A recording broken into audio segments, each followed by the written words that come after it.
Salut à tous, on se retrouve aujourd'hui pour une nouvelle petite vidéo.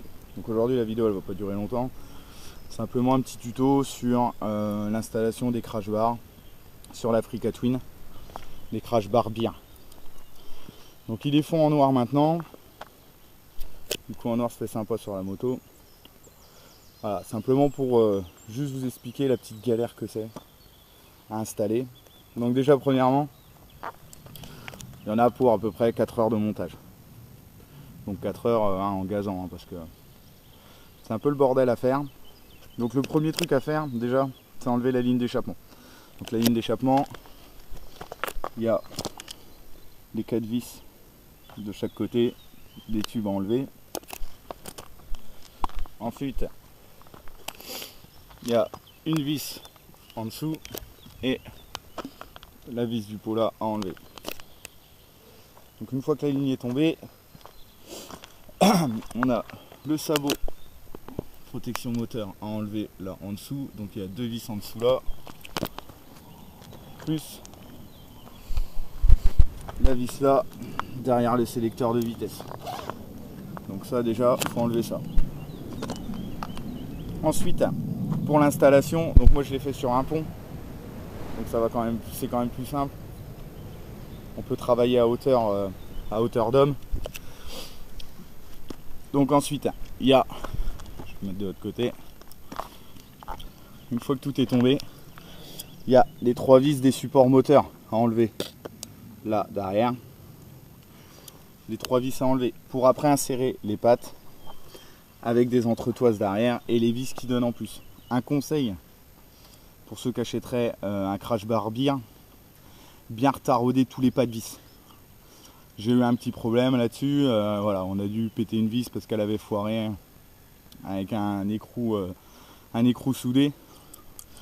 Donc petit conseil, retarauder tous les pas de vis, même les pas de vis des petites vis là. Donc le crash bar se compose en 2 parties. Donc il y a la première partie, donc ça c'est en 2 parties, hein. Il y a deux vis à la fin qu'on met là pour accrocher le tout. Il y a une première partie à droite, donc le haut droit, le haut gauche de l'autre côté, le bas droit et le bas gauche de l'autre côté. Donc une fois que vous avez installé toutes les vis là avec le support qui vont sur le support moteur, vous avez en dessous la tête de fourche, vous avez une petite patte à installer, un petit déport pour venir mettre les crash bars. Je sais pas si on va bien voir sur la vidéo. Donc voilà, de là vous avez 2 vis à démonter en haut au-dessus de la tête de fourche, plus l'installation de ça. Une fois que ça s'est installé, on installe le crash bar sur le côté, puis le crash bar de ce côté là, le crash bar en bas. Donc on vient le fixer là derrière le pot, il y a des pattes, il y a 2 vis qui tiennent sur le cadre. On vient dévisser, glisser à l'intérieur et ensuite le tout se rassemble là.